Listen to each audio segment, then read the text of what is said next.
क्या आपने कभी सोचा है, वो इंसान जिसे आवाज तक रिजेक्ट कर दिया गया था, वही एक दिन अपनी आवाज से करोड़ों दिलों की धड़कन बन जाएगा। जिसे शुरुआती करियर में लगातार फेलियर मिला, वो एक दिन सदी का महानायक कहलाएगा। क्या आप जानते हैं कि इस सुपरस्टार ने मौत को भी मात दी है? जी हां, हम बात कर रहे हैं अमिताभ बच्चन की।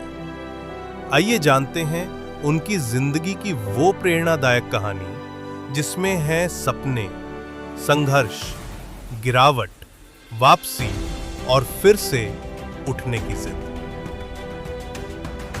एक कवि के बेटे का जन्म 1942 से सित्ता 11 अक्टूबर 1942 उत्तर प्रदेश के इलाहाबाद शहर में एक साधारण मगर साहित्यिक परिवार में जन्म हुआ अमिताभ हरिवंश राय बच्चन का।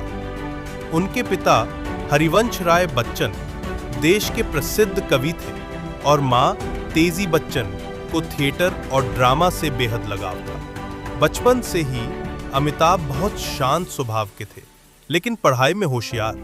उनके पिता उन्हें इंकलाब नाम देना चाहते थे, लेकिन प्रसिद्ध कवि सुमित्रानंदन पंत ने उन्हें नाम दिया अमिताभ, जिसका अर्थ है जो कभी बुझ ना सके। और सचमुच उनका नाम उनकी नियति बन गया। पढ़ाई से लेकर पहली नौकरी तक 1960 से सिट्टीट। अमिताभ ने अपनी स्कूलिंग शेरवुड कॉलेज नैनीताल से की, जहां उन्हें बेस्ट ऑलराउंडर स्टूडेंट का अवार्ड भी मिला। फिर उन्होंने दिल्ली यूनिवर्सिटी के किरोरीमल कॉलेज से ग्रेजुएशन किया। वे एक अच्छे वक्ता, एथलीट और थिएटर आर्टिस्ट भी रहे। लेकिन बॉलीवुड में आने से पहले अमिताभ ने कोलकाता में शिपिंग कंपनी में नौकरी की। कुछ समय बाद उनका दिल ऑफिस की चारदीवारी में नहीं लगा। उनका सपना था कुछ बड़ा करने का, खुद को साबित करने का। 1968-1973 बॉलीवुड में एंट्री आसान नहीं थी। जब अमिताभ ऑडिशन देने गए तो कहा गया, आपकी आवाज बहुत भारी है, आप कभी हीरो नहीं बन सकते। कई प्रोड्यूसर ने उन्हें ठुकराया। लंबी हाइट, गंभीर चेहरा और भारी आवाज, उस समय ये सब एक्टर की क्वालिटी नहीं मानी जाती थी। लेकिन उन्हें पहला ब्रेक मिला 1969 में फिल्म सात हिंदुस्तानी से। फिल्म चली नहीं, लेकिन अमिताभ का काम नोटिस हुआ। इसके बाद आनंद में उन्होंने सपोर्टिंग रोल किया, जिसमें राजेश खन्ना लीड थे। और यहीं से लोगों ने कहना शुरू किया, इस लड़के में कुछ है। 1973 में आई फिल्म जंजीर ने उन्हें रातों रात स्टार बना दिया। एंग्री यंग मैन का जो किरदार उन्होंने निभाया, वो 70s और 80s के हर युवा की आवाज बन गया। इसके बाद उन्होंने लगातार हिट फिल्में दी। दीवार, शोले, अमर अकबर एंथनी, डॉन, त्रिशूल, मुकद्दर का सिकंदर, वो हर रोल में फिट हो जाते। कॉमेडी हो, एक्शन हो या इमोशनल ड्रामा, लोगों ने कहना शुरू किया, जहां अमिताभ है वहां हिट फिल्म पक्की है। 1982 में कूली फिल्म की शूटिंग के दौरान अमिताभ एक एक्शन सीन में बुरी तरह घायल हो गए। उनकी आंत में गहरी चोट आई। उन्हें आईसीयू में भर्ती किया गया और देश भर में लोग उनके लिए प्रार्थना करने लगे। अमिताभ क्लिनिकली डेड तक घोषित कर दिए गए थे, लेकिन कुछ घंटों के अंदर उन्होंने चमत्कारिक रूप से होश में आकर सबको चौंका दिया। वो कहते हैं ना, जिन्हें मिटाना मुश्किल हो वो सितारे नहीं बुझते। 1980 साफ में अपने दोस्त राजीव गांधी के कहने पर अमिताभ ने राजनीति में कदम रखा और इलाहाबाद से सांसद बने। लेकिन राजनीति उन्हें रास नहीं आई। 3 साल बाद ही उन्होंने राजनीति छोड़ दी। इसके बाद फिल्मों में वापसी की, लेकिन अब वो दौर थोड़ा मुश्किल था। उनके फिल्में ज्यादा नहीं चली। 1990 के दशक में अमिताभ का करियर ढलान पर आ गया।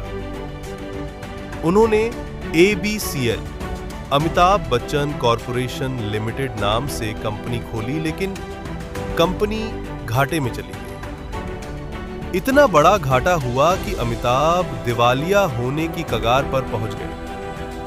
उनके पास EMI भरने तक के पैसे नहीं थे। उन्होंने खुद एक इंटरव्यू में कहा, मैं घर बैठा था, कोई फिल्म नहीं थी, कोई कमाई नहीं थी। मैंने दरवाजा खटखटाया यश चोपड़ा का और उन्होंने मुझे मोहब्बतें दी। 2000 में अमिताभ ने टीवी पर कदम रखा, कौन बनेगा करोड़पति के जरिए। लोगों को लगा इतना बड़ा स्टार टीवी पर, लेकिन अमिताभ ने इसे एक नई ऊंचाई दे दी। उनकी आवाज, अंदाज और समझदारी ने उन्हें हर घर का हिस्सा बना दिया। फिर क्या था?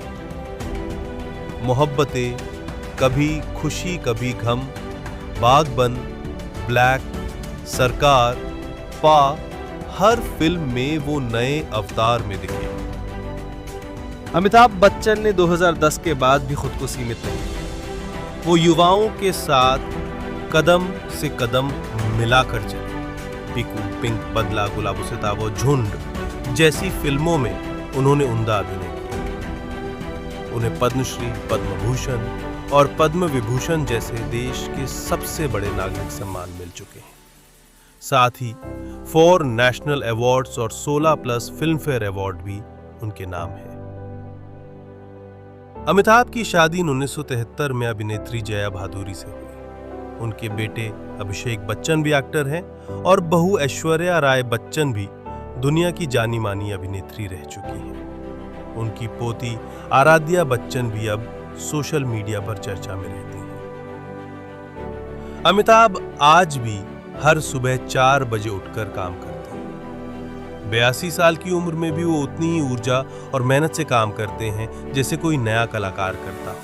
अंतिम शब्द जो थमे नहीं, वो अमिताभ है। अमिताभ बच्चन सिर्फ एक अभिनेता नहीं है, वो एक विचार है, एक ऐसा नाम जिसने न केवल एक्टिंग की परिभाषा बदली बल्कि साबित किया कि आवाज बड़ी हो सकती है लेकिन सपनों से बड़ी नहीं। संघर्ष जीवन की सीढ़ी है, न कि दीवार। गिरने से फर्क नहीं पड़ता, उठकर चलना जरूरी है। अगर आप कभी टूटे हो तो अमिताभ की कहानी याद रखिए। जब तक तोड़े न हालात, तब तक हार नहीं माननी चाहिए।